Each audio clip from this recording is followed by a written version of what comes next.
Hey everyone, it's Lindy. Welcome back to Rainbow Body today. And today we're gonna, get into a very interesting topic. We are gonna talk about how to detect an imbalanced spiritual teacher. Okay, because there are a lot of them out there. There's also a lot of really great balanced, just awesome spiritual teachers. Okay, my teacher being one of them. But there's a lot of imbalance as well. So we're really going to get into that, and I'm going to give you guys some tips on how to detect this kind of stuff. Just some indicators that they would be an imbalanced spiritual teacher. And why do I feel that it is important to go over this? Well, I think it's very important because these, you can't really get like a good awesome education and your own spiritual connection if you're learning from someone that is very unbalanced. You can be very misguided and guided down the wrong path by these people that are imbalanced. So let's get into it. I've always had a hard time understanding how someone can be spiritually and intuitively gifted while also having a huge ego and seem to be of service to self. It just doesn't seem to make sense to me. I mean, does anyone else feel that way? I don't understand how you could be super spiritually fit and intuitive, but also have a huge ego and only be of service to yourself. That's always been a head scratcher for me. So, some people really aren't as intuitive as they may think or want you to believe. And they actually are not they haven't integrated a deep understanding of spiritual concepts into their life. They may be able to spout off a bunch of stuff about the law of attraction, but they're really not living that in their life.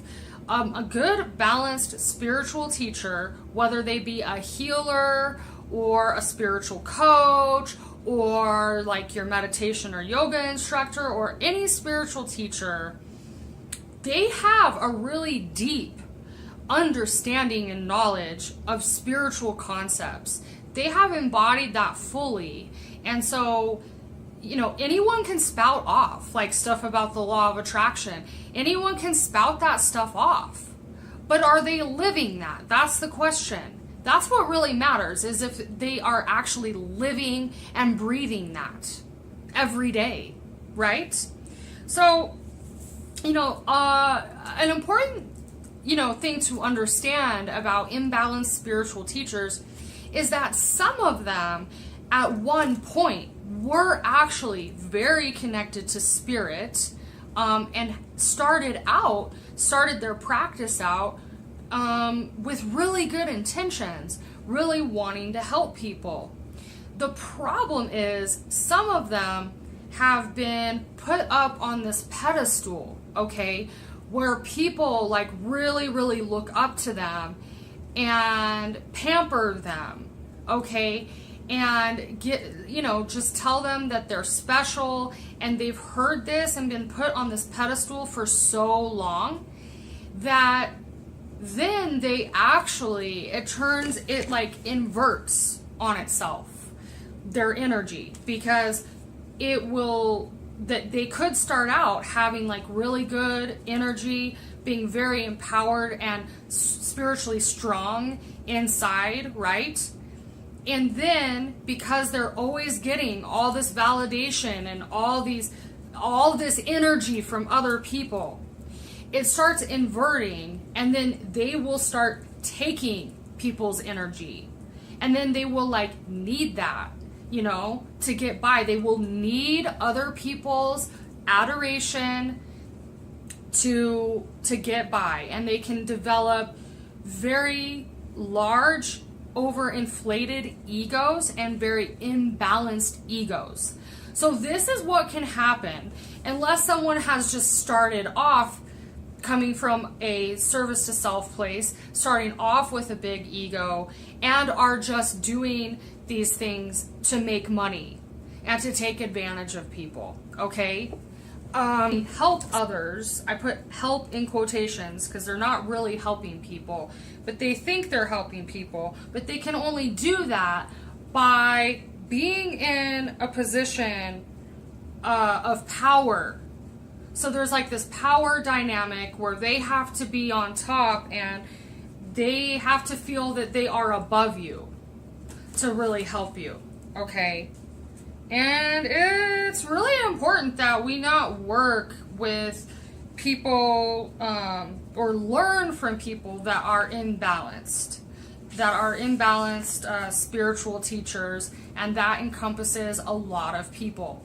It's basically just anyone who has some type of spiritual practice and is trying to help others, awaken others to this spiritual side, right? So let's get into the signs of an imbalanced spiritual teacher, okay? So the first sign is that you could be dealing with an imbalanced spiritual teacher is they expect you to bend over backwards for them and have this attitude that people live to serve them, okay? So they expect special treatment because they do think that they are special. And also, status is going to be very important to these people, okay? So they may tell you, or you may see that they do a lot of things for their community, a lot of really positive things, and they're really involved in their community. Or, you know, they drive like a really nice car, or just these things that show that status is very important to this person. So that's the first sign. Now, you know, they could have all of these signs or they could just have a few of them, but yeah, I'm just speaking in general terms. So the second sign is that they believe they have a special connection to God/spirit, okay? They have a special connection that others could never achieve. And so this is going to be obvious if you're interacting with them. They're not really going to teach you how to connect to spirit on your own. They are going to give the impression that you need them to connect to God or connect to spirit, whatever you prefer to call it, but that you need them to connect and they have a special, you know, ability to do this, that other people cannot do this. And a good example, like a saying that maybe you will hear from someone like this is, oh yeah, like some people have it, like some people are psychic and some people aren't, like some people have it and some people don't. That's actually not true. So let me just take a minute to explain something. We are all actually sovereign spiritual individuals, spiritual beings, okay? And what that means is that spirituality is actually designed to be very personal. And you're supposed to develop your own personal relationship with spirit.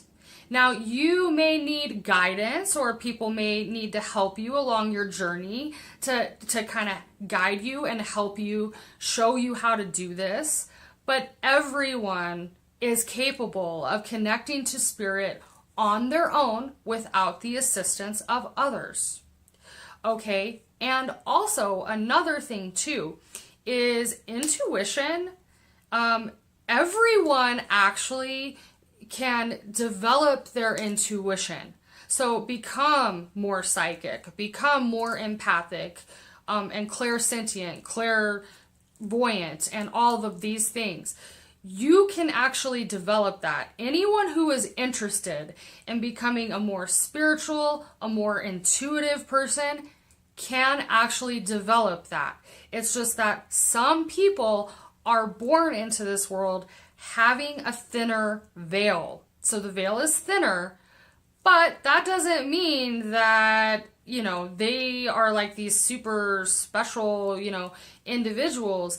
It just means that it's easier for them to perceive spirit and maybe to get messages because they don't have quite the filter that other people have when they come here, but that doesn't mean that they're like special and like the only people that can do it, especially if they're telling their followers or, you know, their students this.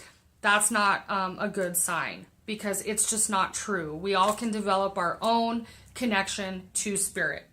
All right, so number 3 is, sorry, I just took a lot of notes. So number 3 is, they don't support you in your dreams and passions, okay?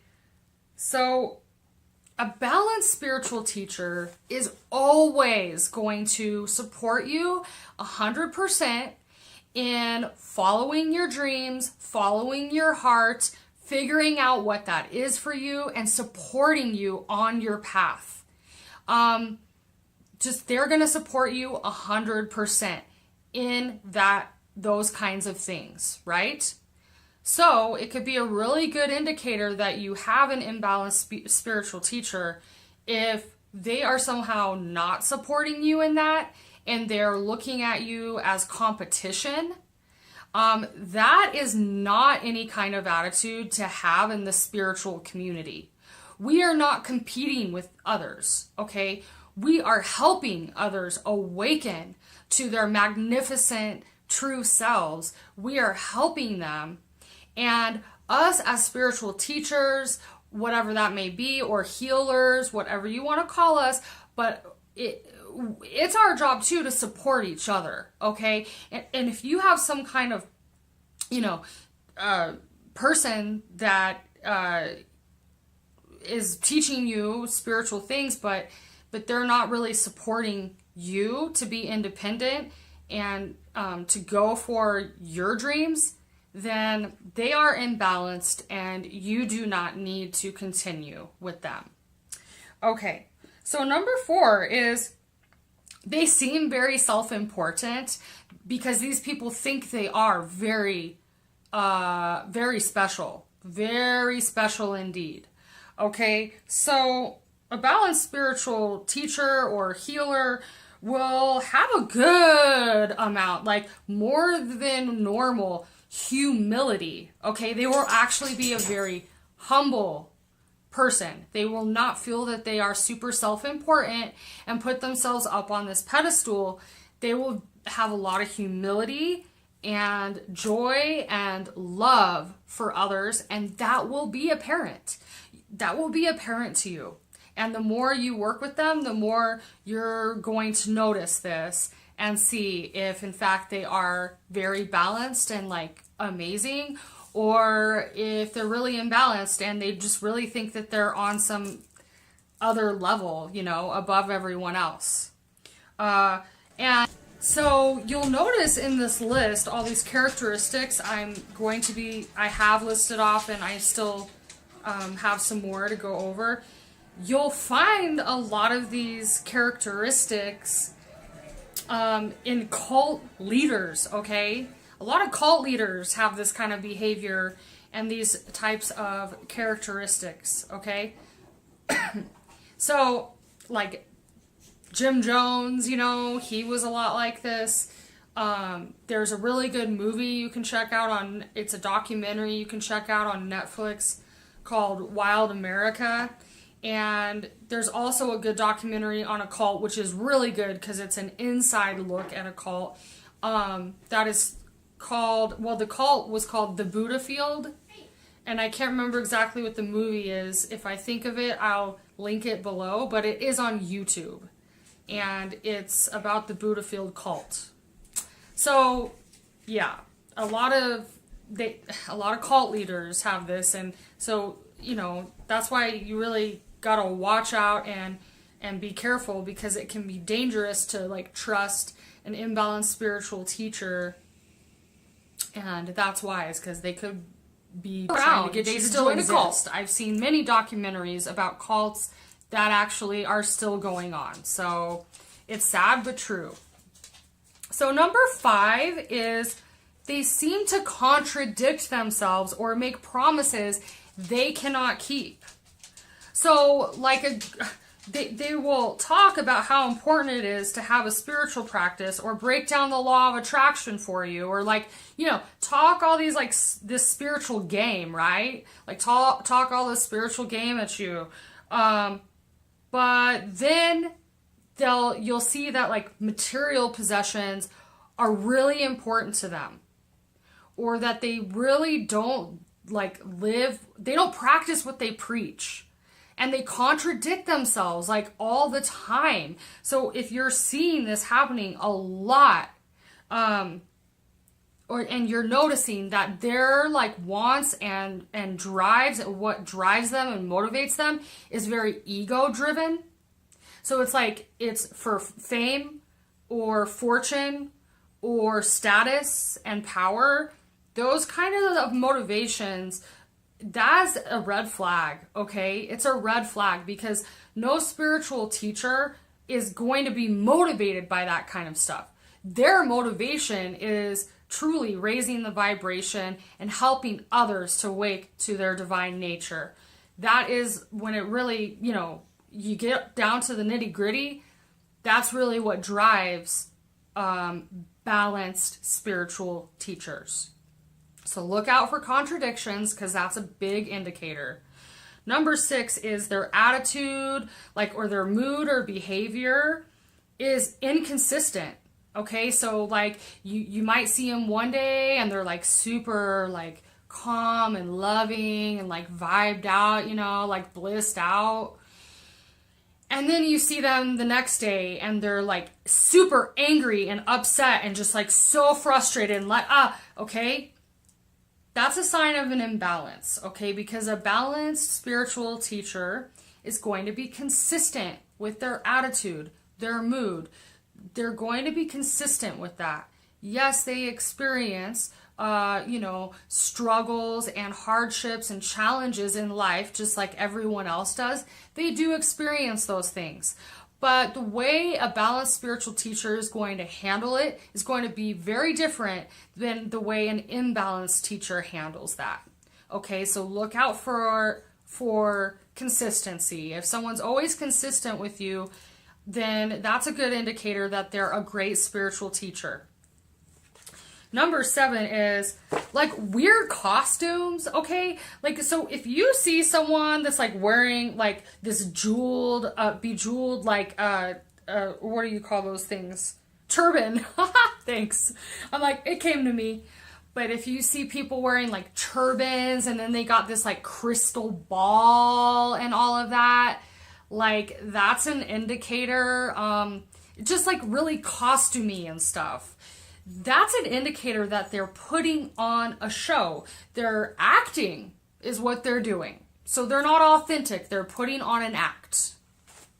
Okay, also with number 7 is like if someone can only do their spiritual practice like in a particular location, so they can't perform when they're outside of a certain environment, that is a good indicator that that teacher is imbalanced or somehow putting on a show, because real spiritual teachers, real intuitives, it doesn't work like that. They don't need to be in a certain environment. Okay.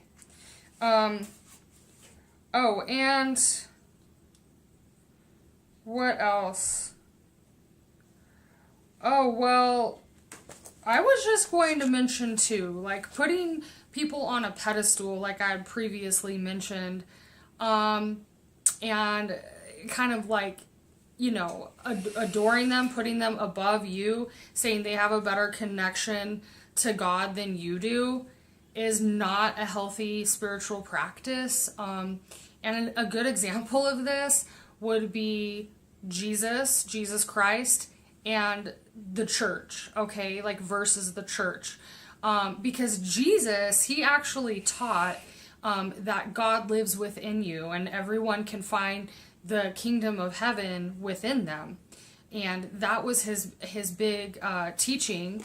And he always stayed, of course, very humble and was truly an awesome man that really tried to awaken humanity to that truth that God lives within you, and, you know, seek that, dive within, and you can find that, and that we are all brothers and sisters, and we are all God's children, and etc., right? But Christianity, or like certain churches, they put Jesus on like this pedestal, and what that is doing is, you know, teaching people to look outside of themselves for God, and that is actually not how this whole thing works.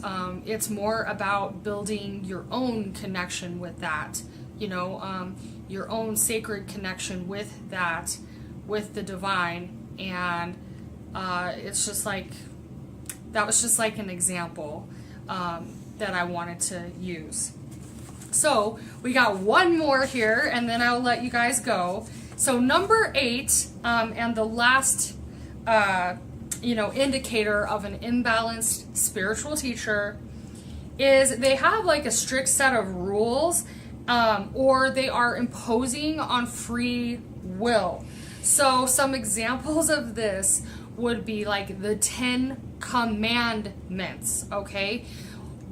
One of the most important spiritual universal laws is, it is a free will universe, so honoring free will, that is very important when we're talking about spiritual laws and things to live by. So no like benevolent or true God or the creator or source is going to make commandments, like command you to do anything, because that would actually be imposing on your free will. So that's it. I hope this was very helpful, and it helped you guys get some insight into what a balanced or an imbalanced spiritual teacher looks like.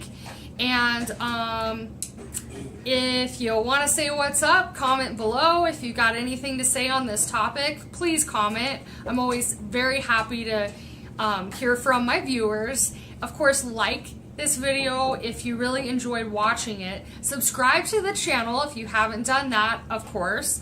And share this video, because the more you share, the more people see my content, and the more people I'm helping. So, you know, that just makes me happy.